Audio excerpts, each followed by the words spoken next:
डर है कि मेरी उम्मत औरतों की वजह से तबाह हो। बहुत एहतियात, जितना कर सकते हो अल्लाह से तौफीक मांगो। मैं ये नहीं कहता औरतों से नफरत करो, नहीं, अदब की वजह से, गुनाह से बचने की वजह से हत्तल इम्कान नामहरम औरतों से बचो, उनको देखने से बचो, उनके साथ तन्हाई से बचो। नहीं, इसकी इजाज़त नहीं है।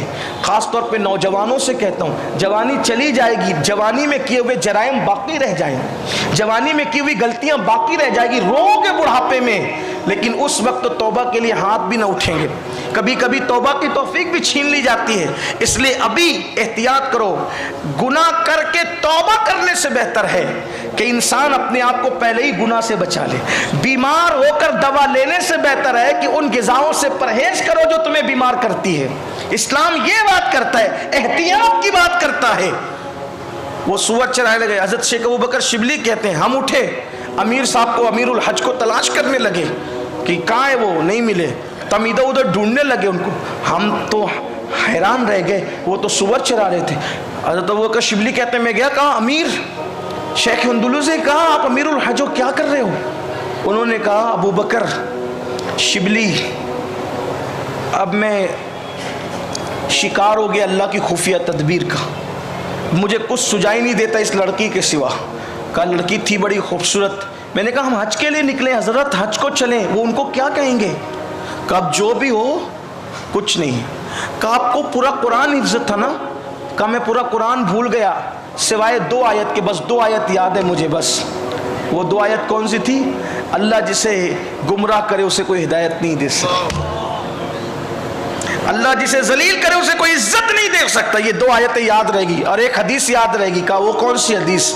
30,000 में से एक ही हदीस याद रहेगी कि जो अपना दीन बदल दे उसकी सज़ा कत्ल है।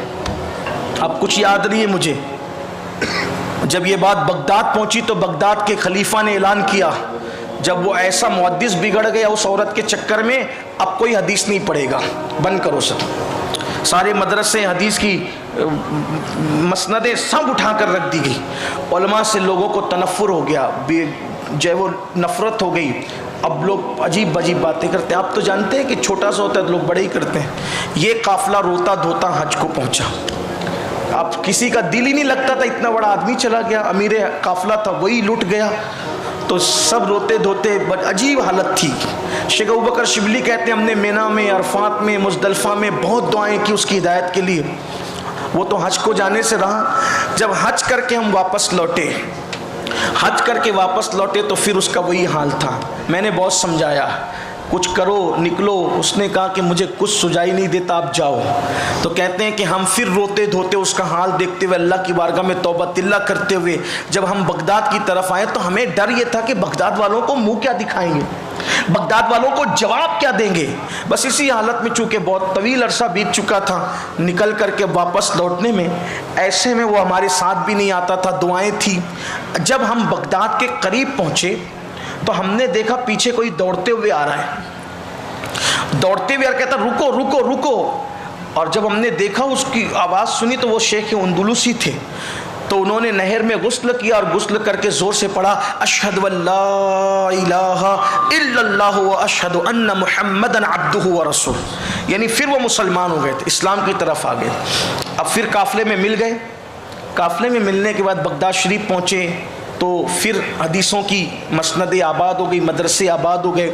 लोगों ने कहा क्या हुआ? तो कहा मैं उसको छोड़ कर आ गया वापस, मैं उसके लिए काफिर नहीं रह सकता, वापस आ गया। अब जब वापस आए ना, तो वापस आने के बाद तौबा कर ली, फिर अल्लाह ने वही इज़्ज़त दे दी, उससे बढ़कर इज़्ज़त दी तौबा के बाद। शागिर्द तो पूछते थे हज़रत ये तो एक उन्वान पूरा हुआ, आंखों की बदनज़री ने कहाँ तक पहुँचाया, काफिर तक बनाया, ईसाई तक बनाया, सूअर तक चरवाए, ये अंजाम हुआ। लेकिन अब दूसरा उन्वान यहाँ से इसी वाक़े में शुरू होता है, बहुत इबरत के लिए। शागिर्द पूछते थे हज़रत आखिर इतना बड़ा मुहद्दिस, 30,000 हदीसों का हाफिज़ कैसे काफिर हो गया, कैसे ईसाई? किसी को कुछ नहीं बताया, बहुत पूछते थे नहीं बताते। एक दिन हदीस पढ़ा रहे थे, वो हदीस पढ़ा रहे थे, एक लड़की आई बुर्के में। उसने कहा क्या शेख अबू अब्दुल्ला अंदुलुसी है तुम में? तो अब तो वो औरतों के साए से ही बचते थे, इबरत हो गई थी, बहुत डरे हुए थे। कहते ना दूध का जला छाछ भी फूंक फूंक कर पीता, बहुत एहतियात हो गई थी। तो जैसे उस लड़की को आते देखा तो कहा कि ये क्यों आई है भाई, इससे पूछो, और ये है कौन? और कहा शेख उंदुलूसी से मिलना है। तो इन्होंने कहा अच्छा काम क्या है वो बताओ। कहा नहीं उन्हीं से काम है। तो कहा काम क्या है? तो कहा उनके हाथ पे मुसलमान होना है। उसने ये कह दिया। तो कहा फिर बैठो, मैं हूँ शेख उंदुलूसी। तो उस लड़की ने नकाब उल्टा, कहा मुझे पहचाना? तब देखा तो कहाँ पहचाना, लेकिन अब यहाँ क्यों चली आई?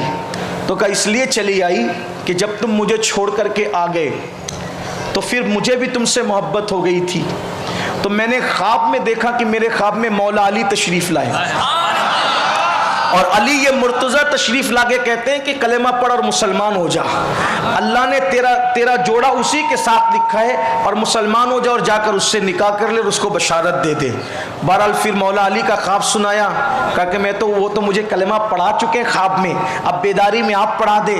फिर दोनों का निकाह हुआ और फिर रहने लगे। लेकिन पूछते रहे लोग ऐसा क्यों हुआ, किसी को नहीं बताया। एक ख़ास शागिर्द था, उसने कहा हज़रत राज मालूम करने नहीं पूछ रहा हूँ, इबरत हासिल करने पूछ रहा हूँ कि किस वजह से आप काफिर हो गए थे, हमें बता देना ज़रा ताकि हम भी उससे बचें। कहा बेटे क्या बताएं, जब हम हज के लिए निकले ना तो उस गांव में जब गए, जिस गांव में हम ईसाई हुए थे, तो वहाँ पर एक ईसाई आया और मुझसे लिपट कर कहने लगा हज़रत मुझे मुसलमान बना दो।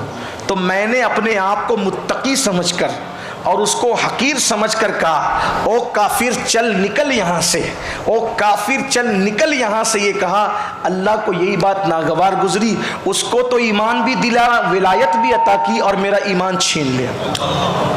ये है मुसलमानों इबरत की बात है। अल्लाह हमें तौफीक अता फरमाए। इसलिए कभी किसी को हकीर भी नहीं जानना और किसी के साथ घमंड भी मत करना। गुरु